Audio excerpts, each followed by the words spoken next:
নমস্কার, স্বাগত জানাচ্ছি মিটন বিশ্ব ফেসবুক পেজ এবং জ্ঞান বিকাশ একাডেমি ইউটিউব চ্যানেলে।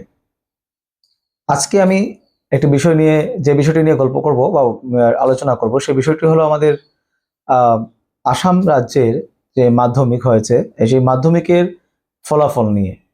এই ফলাফল গতকাল অর্থাৎ 10 এপ্রিল তারিখে প্রকাশিত হয়েছে এবং 10 এপ্রিল তারিখে প্রকাশিত হওয়া এই ফলাফলের ভিত্তিতে দেখা গেছে যে সবচেয়ে ভালো রেজাল্ট করেছে ডিমা হাসাও ডিস্ট্রিক্ট এবং সবথেকে বাজে রেজাল্ট বা সবথেকে খারাপ রেজাল্ট করেছে যেটা আমাদের কাছাড় জেলা।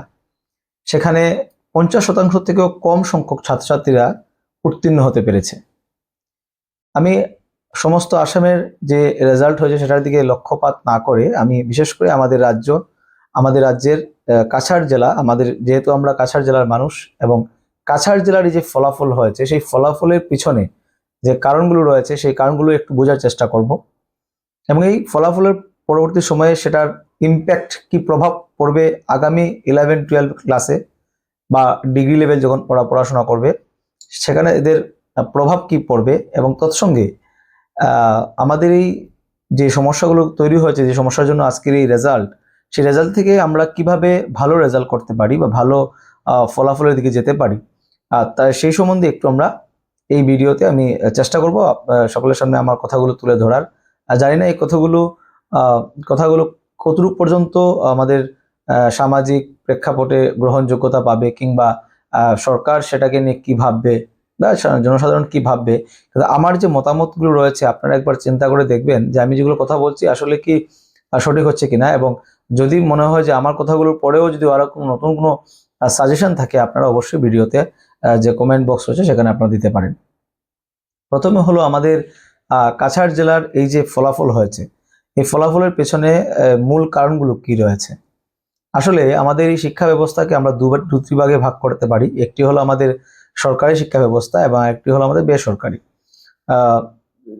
বলতেও দ্বিধা নেই যে আমাদের এই পড়াশোনার যে মান যেটা রয়েছে এটি অবশ্যই সরকার চেষ্টা করছে বিভিন্নভাবে সেটিকে উন্নত করার, কিন্তু বর্তমান সময়েও প্রাইভেট সেক্টরের বা প্রাইভেট বেসরকারি স্কুলগুলোর কিন্তু বিরাট দখল রয়েছে এই মানে পড়াশোনার ক্ষেত্রে বা শিক্ষার প্রদানের ক্ষেত্রে।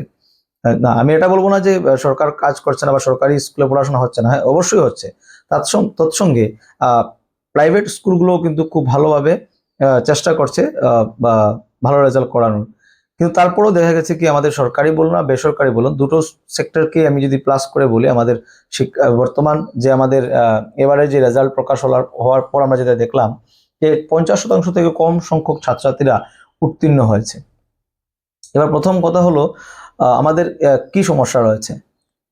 প্রথম যেটি চোখে পড়ার মতো বিষয় যেটা রয়েছে যে প্রাইভেট স্কুল কিংবা গভর্নমেন্ট স্কুলই বলুন না কেন, প্রাইভেট স্কুলে সেইভাবে ছাত্র সংখ্যা যতটুকু হয় এর থেকে তো অনেক বেশি থাকে আমাদের সরকারি স্কুলগুলোতে। এবং এনইপি 2020 আমাদের যে নিউ এডুকেশন পলিসি যেটি 2020 সালে যেটিকে আনা হয়েছিল সেই পলিসি মতে যেটা বলা হচ্ছে সেই পলিসিতে আমাদের পরিকাঠামো হলো 5+3+3+4। প্রথম 5টি ধাপ আছে আমাদের, সেটি প্রিপারেটরি স্টেজ বলা হয়।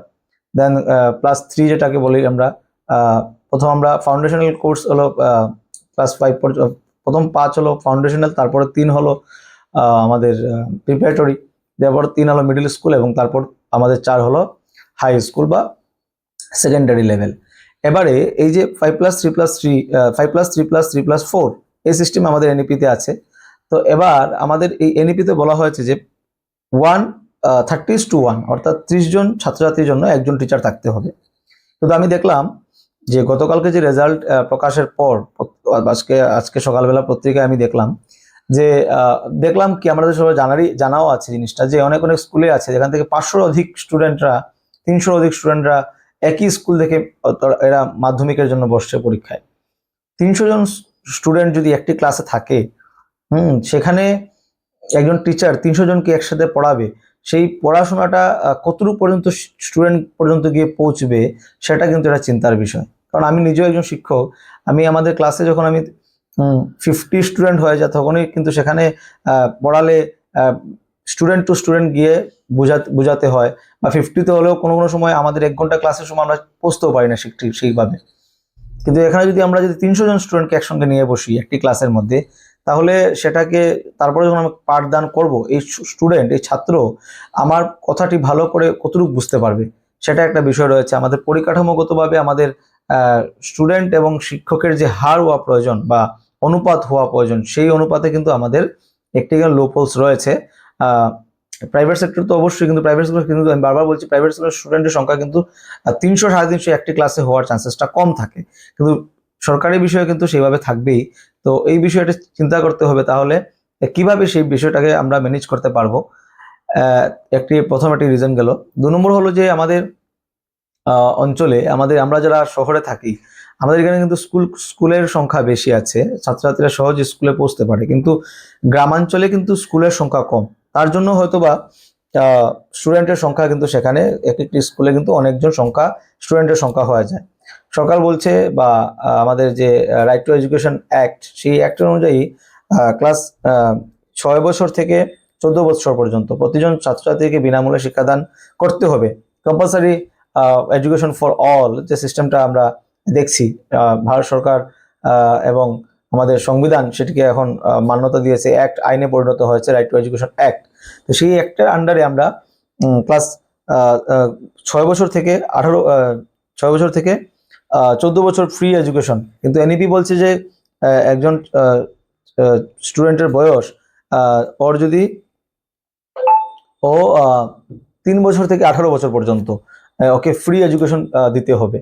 তো এই ব্যাপারে যদি আমরা দেখি, তাহলে ওই গ্রামাঞ্চলে স্কুলের সংখ্যা কম থাকার দরুনে প্রত্যেকটি স্কুলে কিন্তু স্টুডেন্টের সংখ্যা অনেক অনেক বেশি।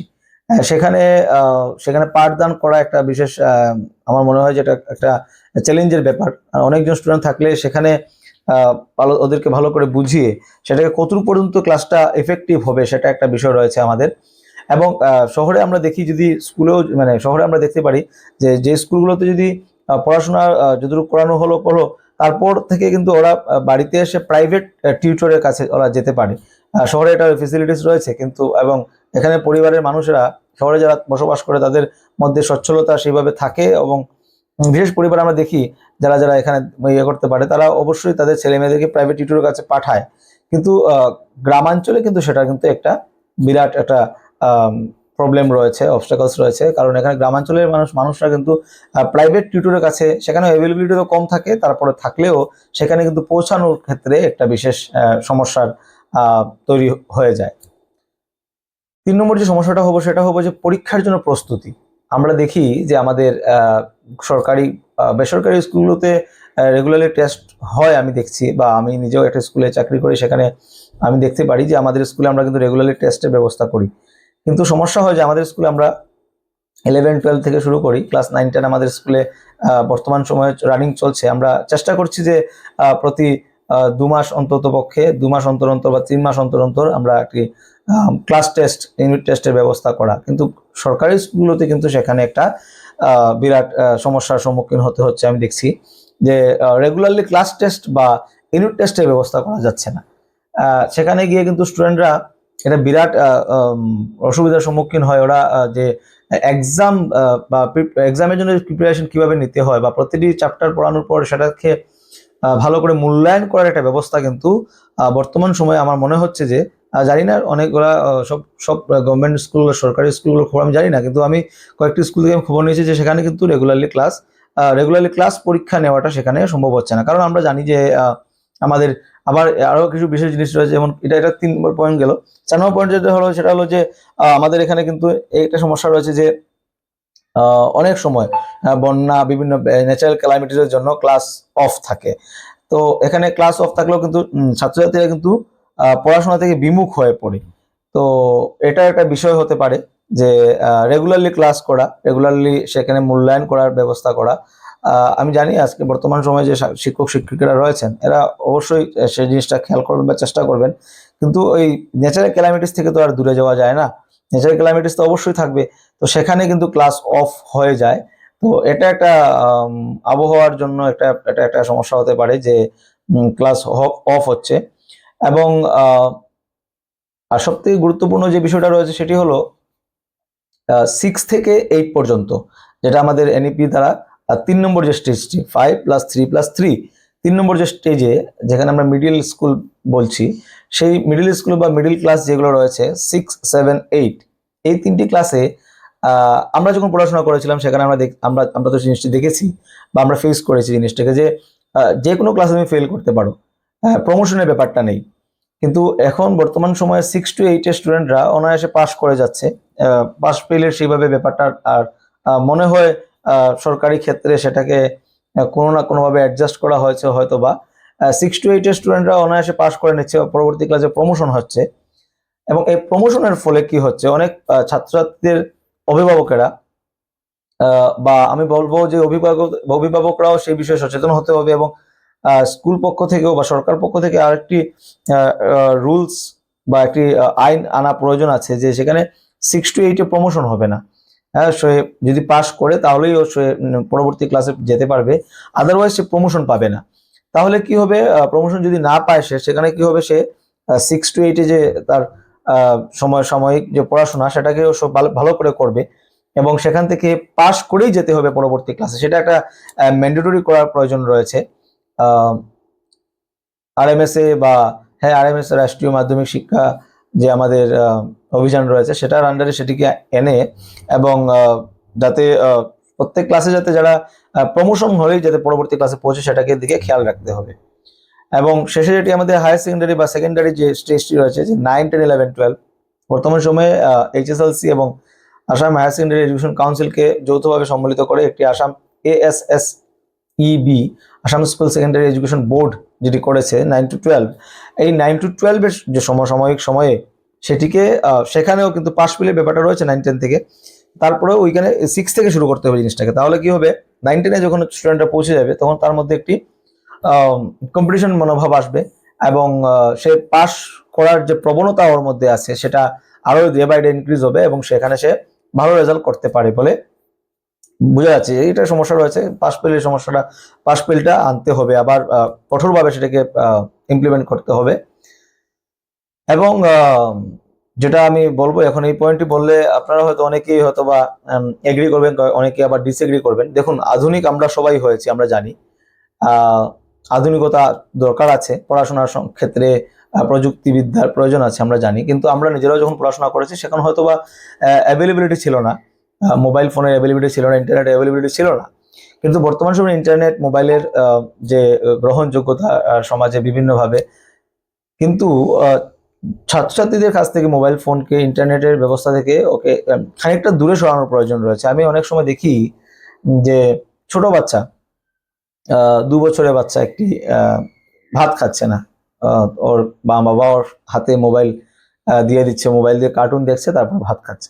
এই যেটা প্রবণতা, এই প্রবণতাটা কি হচ্ছে, এটা 2 বছরের বাচ্চার হাতে মোবাইল দেওয়ার পর ওকে, ওর বয়স যখন 4 বছর 6 বছর হবে, সেখান থেকে কিন্তু মোবাইলের প্রতি যে অ্যাট্রাকশন, সেই অ্যাট্রাকশনটাকে ওকে দূরে সরানো কিন্তু সম্ভব হবে না।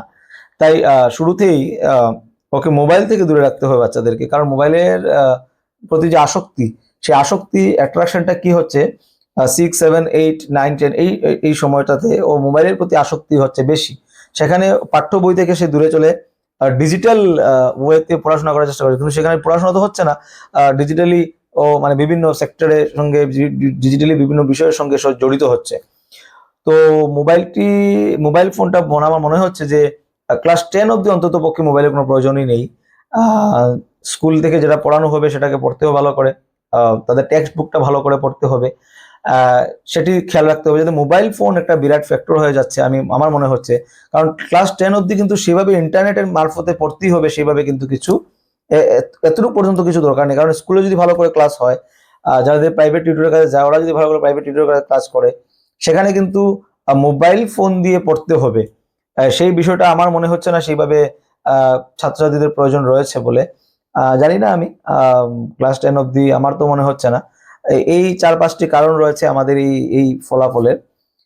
আর যদি আমি বলি যে এখান থেকে আমরা নিস্তার কিভাবে পাবো, ভালো রেজাল্ট করতে হবে কিভাবে, তো কি করতে হবে, যে শিক্ষা প্রতিষ্ঠানগুলোকে, যে শিক্ষা প্রতিষ্ঠান এবং শ্রেণীকক্ষে একটা বিরাট পরিবর্তন আনার প্রয়োজন রয়েছে। সেখানে স্টুডেন্ট এবং শিক্ষকের যে রেশিও রয়েছে, সেই রেশিও মাফিক একটি ক্লাসরুম তৈরি করতে হবে, যেখানে স্টুডেন্ট যাতে বেশি না হয় ক্লাসের মধ্যে, তাদের শিক্ষাদান করতে যাতে ইফেক্টিভ ক্লাসরুম তৈরি করা যায়। এবং নিয়মিতভাবে মক টেস্টের প্রয়োজন রয়েছে, কারণ আমরা দেখি ফাইনাল এক্সাম আসার আগেই স্যাম্পল পেপার সলভ করা, রেগুলারলি মক টেস্ট দিতে হবে, যাতে পরীক্ষায় পেপারে কিভাবে প্রশ্ন আসছে সেটা সম্বন্ধে স্টুডেন্টরা আগে থেকে তাদের একটি নোশন, একটা ধারণা তৈরি হতে পারে যে আগামী যে আমি এক্সাম দিতে যাচ্ছি সেখানে কিভাবে কোয়েশ্চেন আসবে। ক্লাসরুমে কি হবে, যখনই ক্লাস হবে তখন দেখতে হবে যে কোন স্টুডেন্টটা উইক রয়েছে, কারণ সবার তো আর ব্রেন সমান থাকবে না, বা ব্রেনের যে কোয়ালিটি ক্যাপাসিটি আইকিউ লেভেল সমান থাকবে না। সেখানে যে স্টুডেন্টটি একটু উইক মনে হচ্ছে শিক্ষকের, উনি ওকে একটি মানে বিশেষভাবে দেখতে হবে যে কিভাবে ওকে কোচিং করানো যায় আলাদা করে ক্লাসের পর, একটু যদি সুবিধা থাকে যদি, তাহলে ওকে ক্লাসের আফটার ক্লাস ওকে সেই বিষয়ে একটু ভালো করে বুঝিয়ে দেওয়ার একটা ব্যবস্থা করতে হবে, যাতে উইক স্টুডেন্টরাও যাতে সেই বিষয়ে, যে বিষয়ে ক্লাসে বুঝেনি সেটিকে আরো ভালো করে বুঝতে পারে। একটি আমাদের কি করতে আরো একটি করতে হবে যে ডিজিটাল ক্লাসরুম যেখানে যেখানে সম্ভব রয়েছে বর্তমান সময়ে সরকার করেছে, কিন্তু সর্বত্র যদি ডিজিটাল ক্লাসরুম করা যায়, তাহলে আমরা যেগুলো জিনিস যখন ক্লাসে আমরা পড়াবো, যখন বাচ্চাদেরকে পড়ানো হবে কোনো বিষয়ে, সেই বিষয়টা ভিজুয়ালাইজেশন করার যদি একটা সিস্টেম তৈরি করা যেতে পারে, তাহলে দেখুন 6, 7, 8, 9, 10 এই সময়টাই কিন্তু একটি ছাত্র বা ছাত্রীর তার ফাউন্ডেশনাল টাইম। ওই সময় কিন্তু সে তার আমরা যেটাকে বলি মানে তার গোড়াটা, তার বেসটা যাতে স্ট্রং করার সময়, সেখানে যদি সে কোনো কনসেপ্ট যদি ভালো করে বুঝে নেয়, তাহলে আপার সময় আসে 9, 10, 11, 12, আফটার 12 তখন গ্রাজুয়েশন যখন যাবে, তখন তার বেসটা স্ট্রং থাকলে তখন সেখানে গেছে ভালো কোনো বিষয়, সে তার একটা ভালো একটা তার যেটাকে আমরা বলি পাক্কার, মানে যেটা ভালো বিষয়, এটা তার অভিজ্ঞতা থাকবে, বিষয়টা ভালো করে বুঝতে যদি আগে থেকে বুঝে যেতে পারে। তো সেই বিষয়ে ডিজিটাল ক্লাসরুম তৈরি করা এবং লাইব্রেরির ব্যবস্থা করা, ছাত্রছাত্রীদেরকে মোবাইল থেকে বিমুখ করে লাইব্রেরির প্রতি তাদেরকে আসক্তি তৈরি করা, যাতে বাড়িতে গিয়েও যাতে মোবাইল ফোনটা না পায়। পড়াশোনার ক্ষেত্রে বইয়ের ব্যবহার বেশি করা, টেক্সট বুক রিডিং এর একটা প্রবণতা এদের মধ্যে আনা অবশ্যই দরকার, যে সময় এসে গেছে। এখন কিন্তু আর আমরা এইভাবে লাস্ট ইয়ারও আমরা দেখেছি রেজাল্টটা কিন্তু সেভাবে হয়নি, এবার আরো খারাপ হয়েছে। তো সেদিকে আমরা আমাদের আজকে থেকে সচেতন হওয়াটা অবশ্যই দরকার। এবং শুধু স্কুলে ছাত্রছাত্রী, স্কুলে শিক্ষকদের উপর বিষয়টি চিন্তা করলে হবে না, আমরা যারা অভিভাবকরা রয়েছি, আমাদের অভিভাবকরাও কিন্তু ঘরে এসে সেই বিষয়ে খেয়াল রাখতে হবে যে স্কুলে আজকে কি পড়ানো হয়েছে, সেই পড়ানোটা কি ঠিকভাবে হয়েছে কিনা। যদি না হয়ে থাকে, তাহলে পরবর্তী দিনে আবার স্যারের সাথে কথা বলা, স্যার বিষয়টা ও বুঝতে পারিনি করে গিয়ে, আবার একটু দেখবেন বিষয়টা। আর যদি ভালো করে বুঝে যায় ছাত্র, তাহলে ঘরে এসে নিজেও, অভিভাবকরাও নিজেরাও এই বিষয়ে একটু খেয়াল রাখতে হবে। না হলে কিন্তু সেখানে এই যে রেজাল্ট খারাপ হওয়ার কিন্তু বিশেষ কারণের মধ্যে একটি কারণ কিন্তু পারিবারিক সমস্যাও রয়েছে। পারিবারিক, সামাজিক এবং স্কুল তিনটি সেক্টর মিলিয়ে কিন্তু স্টুডেন্টের ভালো রেজাল্ট ইম্প্যাক্ট পড়বে। তাহলে ঘরের ক্ষেত্রেও কিন্তু অভিভাবকদের সচেতন হওয়াটা অবশ্যই দরকার। না হলে কিন্তু আগামী সময়ে কিন্তু যে রেজাল্ট আমরা দেখছি, আরো কিন্তু রেজাল্ট আরো হতে বা আরো খারাপ হতে পারে। তো তাই আমরা এই বিষয়টা খেয়াল রাখতে হবে, মোবাইলের প্রতি আসক্তিটা সরাতেই হবে। না হলে কিন্তু তাদের মধ্যে কিন্তু এই ডিজিটাল প্রবণতাটা কিন্তু বেশি এসে গেলে কিন্তু সেখানে ক্লাস 9, 10 পর্যন্ত কিন্তু রেজাল্ট কিন্তু ভালো হওয়ার সম্ভাবনাটা কমে যাচ্ছে দিনের পর দিন। আর বিশেষ করে কমিউনিটি সেট করা, আমরা জানি যে বিভিন্ন স্কুলগুলোর মধ্যে একটি কমিউনিটি থাকে, হ্যাঁ, অ্যাসেম্বলি যেটাকে বলে। তো কমিউনিটি সৃষ্টি করে যে স্টুডেন্টরা এবার রেজাল্ট ভালো করেছে বা যাদের রেজাল্ট ভালো হয়েছে তাদেরকে সংবর্ধনা প্রদান করা, এতে বাকি স্টুডেন্টের মধ্যেও সেই সংবর্ধনা সম্মান পাওয়ার যে মনের মধ্যে তাগিদ সেটা সৃষ্টি হতে পারে, সেটা থেকে খানিকটা হলেও সে অনুপ্রেরণা পেতে পারে। এবং আর্থিকভাবে যে স্টুডেন্টরা সচ্ছল নয়, তাদেরকে কোনোভাবে বৃত্তি প্রদানের একটা ব্যবস্থা করা, যাতে করে আর্থিকভাবে সেটা তারা একটু হলেও সাহায্য পেয়ে থাকে। যদিও গভর্নমেন্ট অফ আসাম বা সমস্ত ভারতবর্ষ জুড়েই ফ্রি এডুকেশনের ব্যবস্থা করে দেওয়া আছে, তারপরেও কোনো কোনো স্টুডেন্ট হয়তো বা গাড়ি দিয়ে আসা যাওয়া করতে, সেখানে অর্থনৈতিকভাবে পিছিয়ে পড়া যে অঞ্চলগুলো রয়েছে, সেখানে ছাত্রছাত্রীরা হয়তো বা সেটার জন্য কিছুটা পিছিয়ে পড়ছে। পারিবারিক পরিস্থিতি খারাপের জন্য অনেক অনেক ছোট ছোট বাচ্চারা আফটার 8 ড্রপ আউট হচ্ছে। সেদিকে বা জোর করে পড়াশোনা করালো, ঘরের কাজে এতভাবে ইনভলভ, সেখানে পড়াশোনার রেজাল্টটা ভালো হচ্ছে না। তো এই হলো কিছু কারণ এবং সঙ্গে সঙ্গে কিছু সলিউশন। আমি বলবো যে সরকার পক্ষ কিংবা বেসরকারি আমরা যারা আছি, প্রত্যেকেই আমাদের দায়িত্ব যে আমাদের এখানকার পরিবেশের, আমাদের এখানকার শৈক্ষিক পরিবেশটিকে আরো আবার পুনরায় ভালো করে তোলা। একটা সময় কাছাড় জেলার রেজাল্ট খুব ভালো হতো, বিভিন্ন স্কুলগুলো থেকে স্ট্যান্ড আসতো, কিন্তু এখন আর স্ট্যান্ডের প্রবণতা নেই। যদিও স্টেট মার্ক এসেছে কয়েকটা জায়গা থেকে, তারপরেও আমাদের আগের যে কাছাড় জেলার যে রেজাল্টের যে হিরিক, সেই হিরিকটা যেন দিনের পর দিন একটু কিছুটা হলো ম্লান হচ্ছে। এবং সব থেকে আরেকবার আরেকটা কথা বলে দিচ্ছি যে যারা এখন ক্লাস 10-এ সেকেন্ড ডিভিশন, ফার্স্ট ডিভিশন হলো, আমি এমসিকিউ যেখানে আছে স্কোর হচ্ছে, ঠিক আছে, কিন্তু এই যে যারা এখান থেকে রেজাল্ট ভালো করছে না, এভারেজ বিলো এভারেজ স্টুডেন্টসরা, তাদের এখান থেকে চলে এসে আবার যখন গ্রাজুয়েশনের এইচএস এর রেজাল্ট করবে, এইচএস সেকেন্ড ইয়ার ক্লাস 12-এ যখন রেজাল্ট আসবে, সেখানে কিন্তু যে খুব একটা আহামরি রেজাল্ট হবে। লাস্ট ইয়ার আমরা দেখেছি যে আমাদের কাছাড় জেলার এইচএস সেকশনের বা ক্লাস 12-এর রেজাল্টটা কিন্তু ঠিক সেভাবে হয়নি, কারণ অবভিয়াসলি তাদের ফাউন্ডেশন থাকে নরম, সেখান থেকে উঠে এসে এইচএস লেভেলে এক্সাম দিয়ে সেখানে রেজাল্টটা সেইভাবে তারা করতে পারে না। তো এই মেট্রিক পরীক্ষার বা ক্লাস 10-এর পরীক্ষার যে রেজাল্ট, সেটার ইম্প্যাক্ট কিন্তু সরাসরিভাবে ক্লাস 12-এর রেজাল্টে পড়ার একটা চান্সেস রয়েছে। তাই হঠাৎ করে ক্লাস 12-এর রেজাল্ট খারাপ হলো, কিভাবে হলো সেটা বললে চলবে না, কারণ ক্লাস 10-এর রেজাল্টটা খারাপ হয়েছে, সেখান থেকে 2 বছরের মাথায় কি ক্লাস 12 যখন দেবে, সেখানে কিন্তু খুব একটা আহামরি, এক্সেপশনাল কেস থাকতে পারে, কিন্তু খুব একটা আহামরি রেজাল্ট করবে সেটাও কিন্তু ভাবা খুব একটা যুক্তিযুক্ত হবে বলে মনে করছি না। তো একটার সঙ্গে একটা রিলেটেড আছে, তাই সেটার দিকে আমাদের খেয়াল রাখতে হবে। এবং সরকার পক্ষ, আমাদের সরকারকে আমি আবেদন জানাবো বা অনুরোধ করব, আপনারা সেই বিষয়টিকে, যে সমস্যাগুলো বললাম সেগুলো আপনারা একটু খেয়াল রাখুন।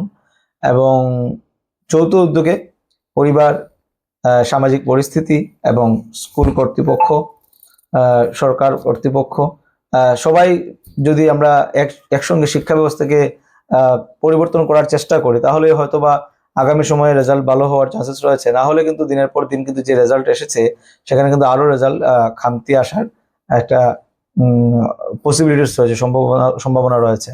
তাই আমি আর ভিডিওটিকে দীর্ঘায়িত করছি না। দেখুন, আমার এই ভিডিওতে কাউকে গালিগালাজ বা কারোর প্রতি আঙ্গুল তুলে দেওয়ার, আঙ্গুল তুলে প্রশ্ন করার মতো নয়, কিন্তু আমাদের বর্তমান প্রজন্মদেরই কিন্তু আগামী দিনের ভবিষ্যৎ হবে। এখান থেকে এইচএস লেভেলে, এখান থেকে 10 লেভেলে রেজাল্ট ভালো নয়, এইচএস লেভেলে রেজাল্ট ভালো নয়, তারপর যখন সে গিয়ে কম্পিটিটিভ এক্সাম দিবে, তার ভিড়টা রয়ে গেছে নরম, সেখানে কম্পিটিটিভ এক্সাম দিয়ে সেখানে কিন্তু ভালো রেজাল্ট করার মতো চান্সেস থাকবে কম। যতই আমরা পরবর্তী সময়ে গিয়ে ডিগ্রিতে গিয়ে খুব ভালো করে নেব, ফাউন্ডেশনটা অনেক নরম, সেখানে কিন্তু সম্ভাবনা নেই। তো টিচিং বা লার্নিং একটা কিন্তু কমপ্লিট প্রসেস। শুরু থেকেই কিন্তু ভালো করে করে করে করে এগিয়ে ধাপে ধাপে গিয়েই তারপরে কিন্তু ভালো হওয়ার চান্সেস, হঠাৎ করে একটা স্টুডেন্ট ভালো হতে পারে না। তো এটা চান্সেস এক্সেপশনাল কেস, এটা কিন্তু মানে চান্সেস নেই, চাইল্ড সাইকোলজিতে আমরা এটাই দেখেছি। তো যাই হোক, এই হলো আমার ভিডিও আজকে। আপনার যদি ভালো লাগে, আমার কথা যদি আপনারা একমত হন, অবশ্যই আপনারা কমেন্ট করতে পারেন, নাও করতে পারেন, এটা বিষয় নয়, কমেন্ট না করলেও হবে, কিন্তু মানে আপনারা বিষয়টিকে চিন্তা করবেন এবং কিভাবে কি করলে আরো কিছু সাজেশন আপনারা কমেন্ট বক্সে লিখতে পারেন, নাও লিখতে পারেন, যদি মনে হয় লিখতে পারেন। এবং আমার কথা যদি আপনারা এগ্রি থাকেন তাও বলতে পারেন, এবং ডিসএগ্রি হলেও বলতে পারেন যে কোন বিষয়টি আমি একটু বাড়িয়ে বলেছি। আমার যা মনে হয়েছিল, যা ভাবছিলাম আমি কালকের থেকে রেজাল্ট আসার পর থেকে, কারণ আমি 11-12 থেকে ক্লাস করাই, তো আমি এই জিনিসটা আমি ভাবছি যে 10-এর যারা এবার রেজাল্টটা ডগবগের রেজাল্ট রয়েছে, এরা যখন 12-এ রেজাল্ট করবে তখন রেজাল্টটা কিন্তু খুব একটা আহামরি ভালো হবে না। তাই এই বিষয়টা আমাদের খেয়াল রাখতে হবে আগামী সময়ে, যাতে আমরা সবাই মিলে একটি সুন্দর শৈক্ষিক পরিবেশ কাছাড় জেলায় আবার পুনরায় করতে পারি। সেটার দিকে লক্ষ্য থাকা প্রয়োজন এবং আমারও লক্ষ্য থাকবে। ধন্যবাদ ভিডিও দেখার জন্য, ভালো থাকবেন।